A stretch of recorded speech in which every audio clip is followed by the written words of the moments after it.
Well, good afternoon, everyone. It's been a while since I've spoken at UKNOF, and I think every time I've spoken at UKNOF, I haven't actually spoken about networks. It's always been on something on the periphery, whether it's fire suppression or land, or today's topic, electricity or electrickery.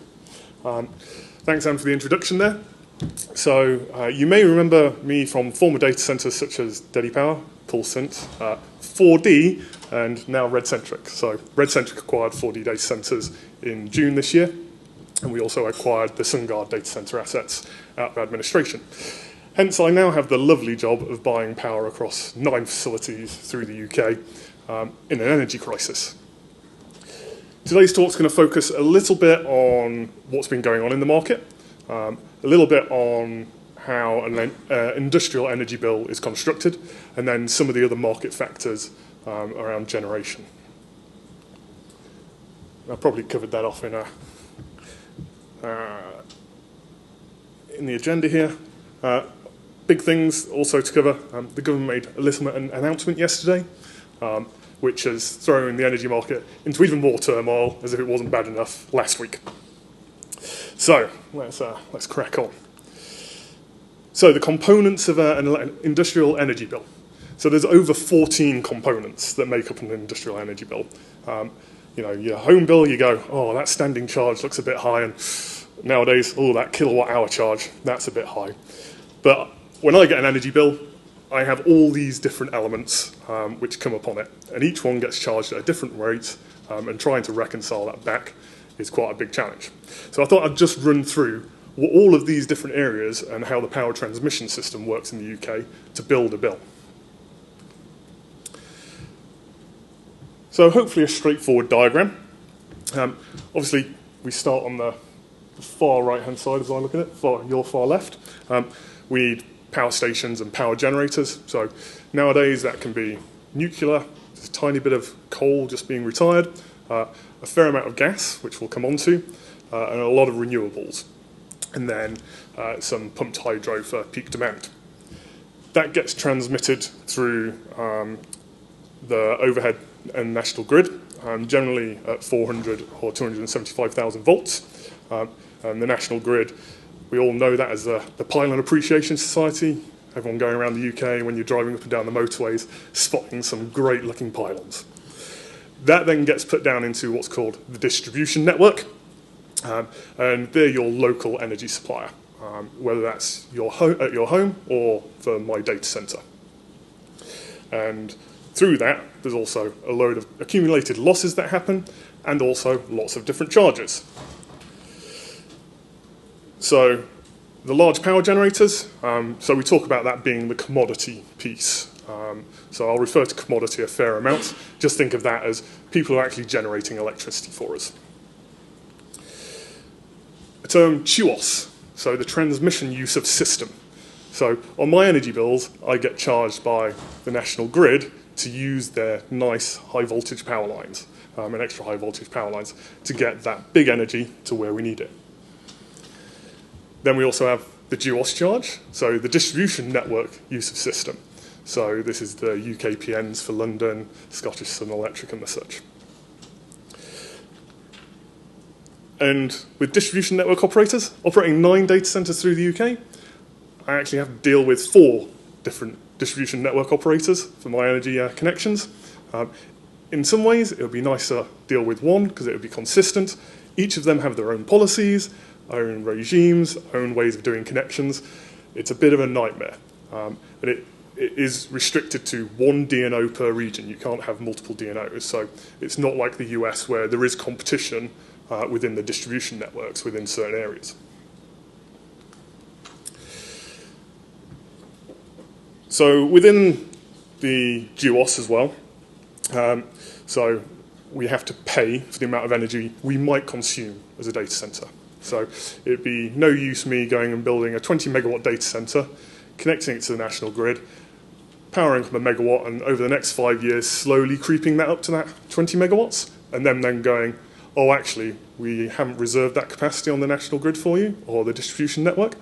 So as a base level, as soon as you open the door of a data centre, you go, right, I built it as 20 megawatts. I have to reserve 20 megawatts of power and pay a standing charge for that reservation.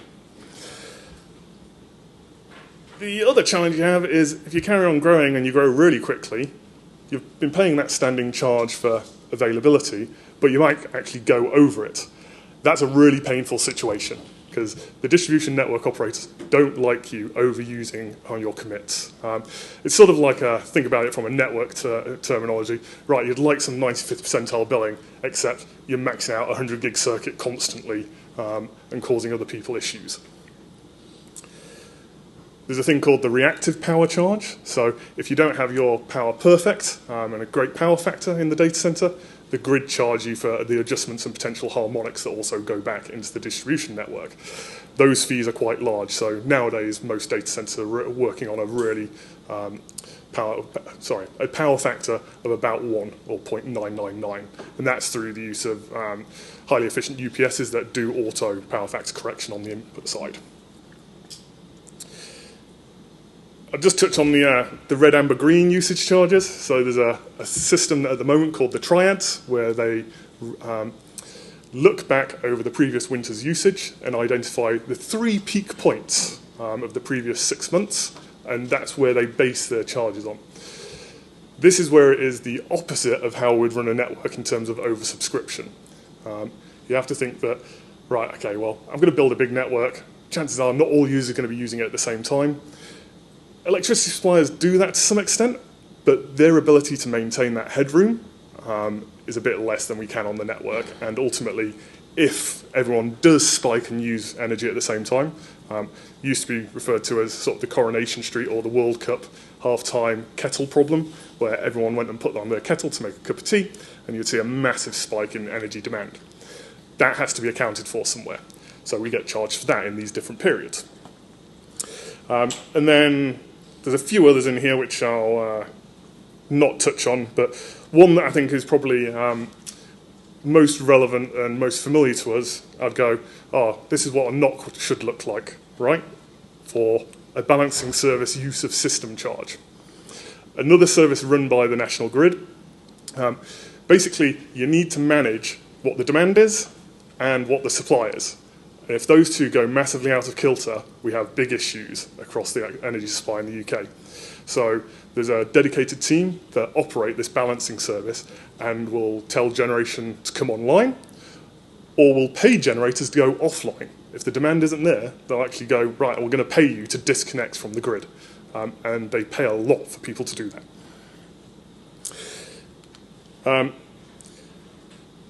There's a few others in here. I'll just touch on the renewable obligation. So some of you who buy from data centers may have seen a power price increase last December. There's a fund for renewables that is put in place through the issues with a lot of energy suppliers last year. About 40 of them went out of business. They weren't having to pay their renewable obligations in advance. They did it at the very end of the year.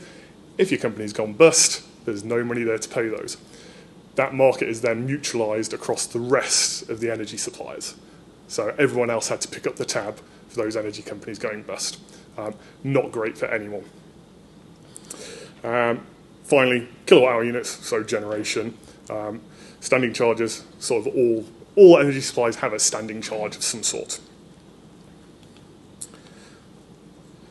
So a big thing for us is generation mix.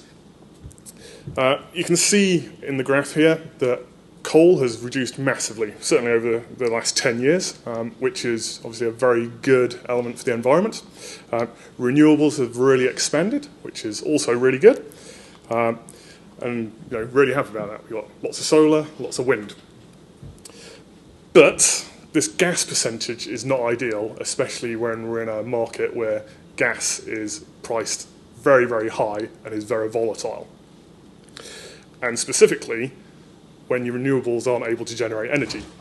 So if we think about the hot days we had in summer, right, great for solar generation until it went dark.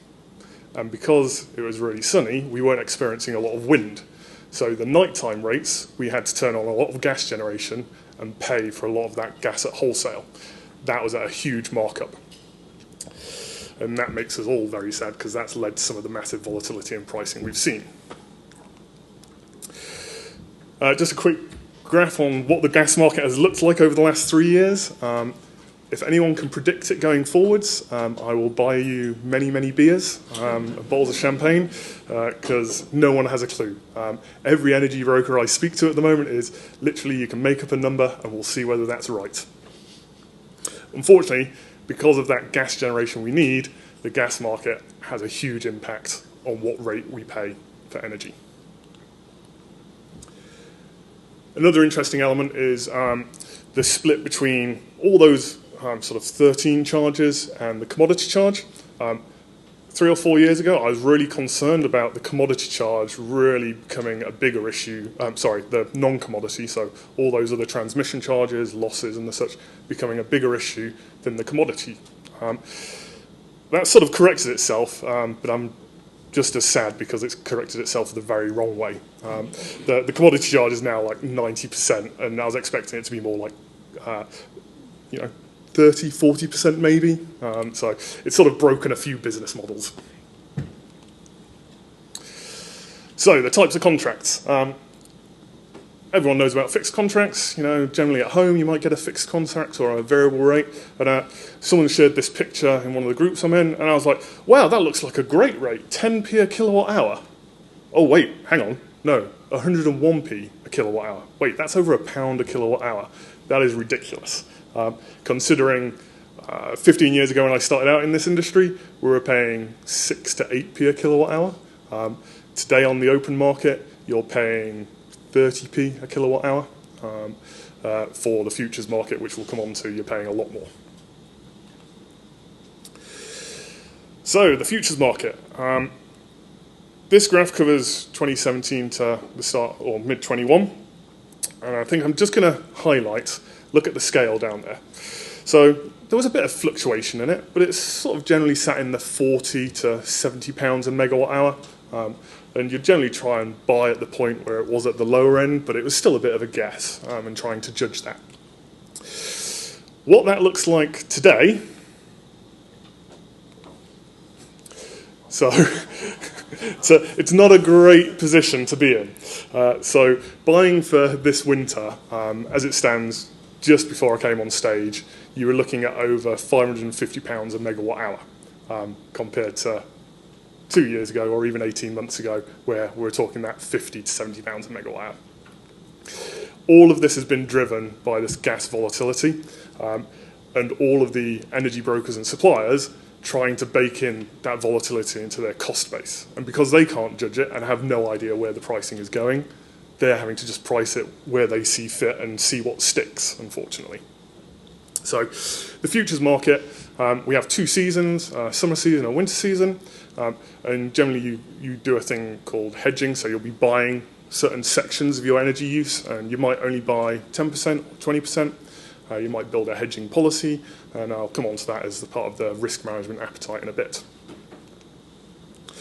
Finally, we've got what's called the day-ahead market. So this is potentially one of the riskiest strategies, and if you're a large energy user pre all of the energy crisis, you'd probably say, right, some years I'm going to win, some years I'm going to lose, but actually the average isn't going to be too bad. So if you look at the nice close band of lines just on the bottom of the slide there, so that's sort of the previous 7 or 8 years, and where the pricing has sat, and then you can obviously start to see the graph really go up and to the right, which as network teams, we're always like, oh cool, traffic's up and to the right. In the energy world, up and to the right is really not a good thing. We don't like it. There is a little dip happening on the day-ahead market. Let's see if that's sustained. That's the big question right now. So, risk management. The biggest thing about buying energy at any sort of large scale is just risk management and your appetite for risk. Do you want the absolute certainty that you're buying all your energy out and going, right, I know exactly what my price is going to be, even though the market might be in a terrible state? Or do you go, right, I want a bit of certainty, so I might buy out 25% of summer 24, because that looks like a good rate right now, but it could go down significantly by the time we get there. or do you do like a wedge shape, so you're constantly buying tranches of power in the futures market and doing that on a month-by-month basis? This is sort of the discussions that I have with brokers more recently on an hourly out by hourly basis. I spent the last 24 hours discussing these policies. Unfortunately, all of the hedging policies that I've seen broke in April this year because the market inverted on itself. So the futures market went higher than the day-ahead market, and that had never happened before. And that was always the get out of jail free clause in your hedging policy and your risk management strategy. Even more interesting, when you're running sites in different places across the UK, you also get different variable charges. So the standing charges, your reservation charges, and all that list of 13 charges can vary per site and location. So it makes it really easy to try and create a consistent price for your customer base. Not so much. Thought I'd just touch on the climate change agreement. So the data center sector has a climate change agreement. And I've got a big thank you to Tech UK, who administer the scheme on our behalf. And also a shout out to those who know him, Dan Lowe, who used to run UK Solutions and 4Pure. Dan was ahead of his time in saying that we need to get our act together as data center operators. I think he presented at a LINX meeting in 2007, 2008, specifically on trying to get a climate change agreement or a carbon reduction commitment as it was then. Ultimately, the climate change agreement enables us to get a reduction on what's called the climate change levy, which is a pure tax to try and fund companies being efficient. The more efficient you are, obviously the better for the environment.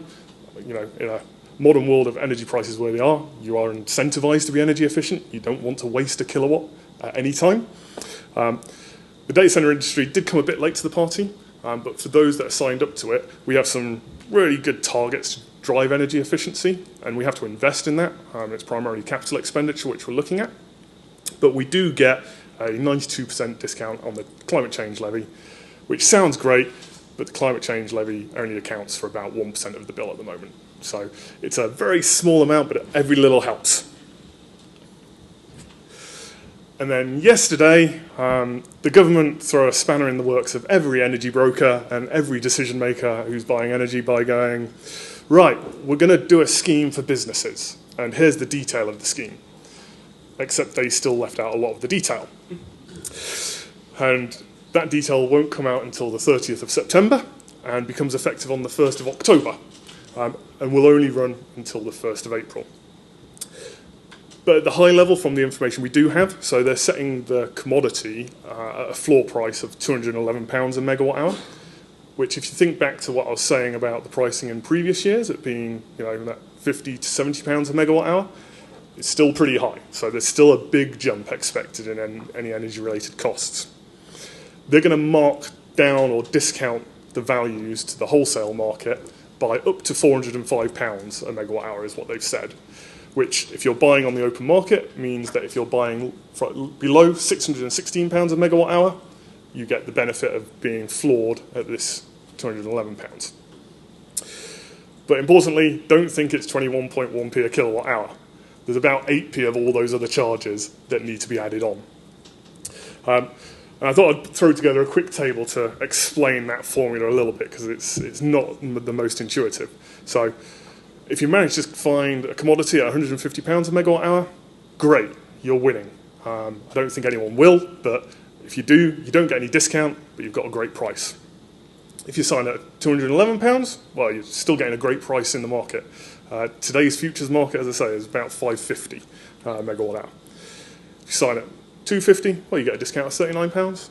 That's all good.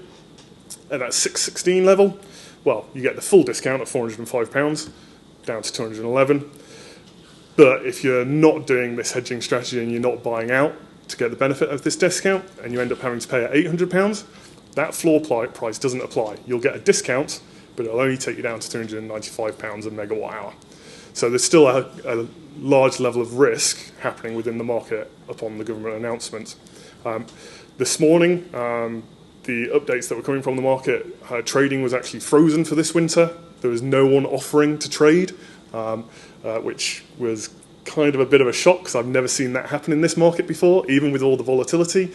Prices usually go through the roof, and we've seen prices at spot pricing at over £1,000 a megawatt hour, but I've never heard of no one willing to trade.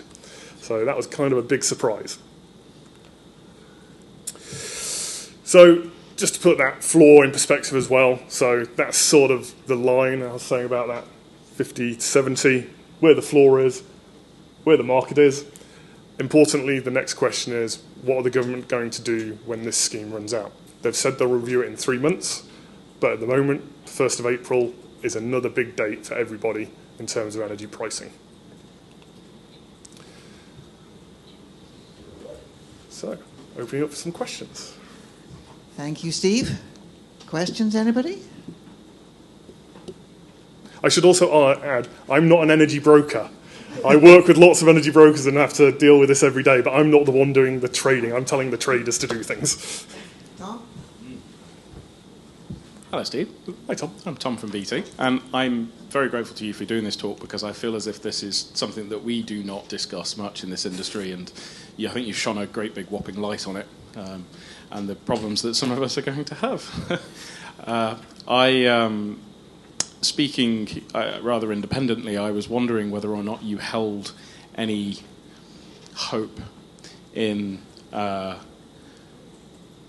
Right Honourable Gentleman for Energy's plans to extract as much gas as possible out of the British Isles, both subterranean and terranean. Is that actually going to be enough gas, do you feel, to supplement the, and bring the prices down in any meaningful fashion? No. Put bluntly, so bear in mind that it's not the government who are doing the extraction, and it's not a nationalised body that are doing the extraction. There are licences being issued for extraction, and those are to private companies. Now, I am generally a free market economics guy, and sort of believe in the free market economics. This is an area where, if I had free reign, I would revoke the licences of the North Sea that we have given out. I would then say, right, we're going to reissue licences. You can extract this amount for UK use, but we're going to increase your ability to extract, and you can sell that on the free market. But the stuff you extract for the UK, you have to sell at this price to the UK market. So where they're extracting at the moment, right, you can extract another 50%. You can go crazy, but what you're extracting at the moment, you have to sell into the UK market at £100 a therm. That's an interesting answer. It's something I've thought about a lot, probably too much in my life. I'm really grateful. I'm glad I asked, actually. No, I'm glad you've been asking. Do you see any other particular saving grace that may be coming to help us in the future? So the idea of building nuclear, the best time to build new nuclear power plants was 10, 15, 20 years ago. The next best time is to put our money in now. About 10 years ago, we agreed to fund EDF and buy energy from nuclear power plants that they would build for us at £80 a megawatt hour. In 2013, the whole market went, £80 a megawatt hour, that's insane, we shouldn't be paying that. Actually, we should all have been really grateful for the foresight on that one and gone, yeah, we should have bought more and said, get building, just build as much as you can. I think there's a big fear over nuclear energy where we need to have a big shift in mentality and education about how safe it really is. All right, cool. Thank you very much. No problems. Hi, Craig Allen, Open NMS. This is more a demand-side question, and others may be thinking about this as well. Is it a better strategy to basically run a data center as a base load that doesn't change? Or would it be better to move workloads around between data centers and turn data centers off to reduce your consumption? What's the best arbitraging strategy? There is a thing called the shape fee, which you negotiate at the start of your contract. And luckily for data centers, we have quite a flat shape. There might be a 5 to 10% differential across the course of a standard day, but we're not like a smelting plant where we require a huge inrush of energy in the morning, and then that drops down, and in the afternoon we do another smelt and another huge spike of energy demand. So we're very much liked by the energy networks because we're always there. We also used to participate in things called demand-side response, or shedding, load shedding. So data centers by their nature, pretty damn resilient. You have lots of generation on site. We could respond to requests from the national grid or the DNO to actually drop our data center load to protect the rest of the grid.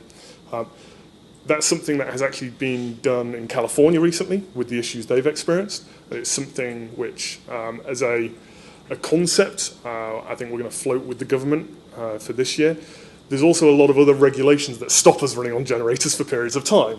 So we're going to need some exemptions to those in order to be able to support the potential issues that we may have.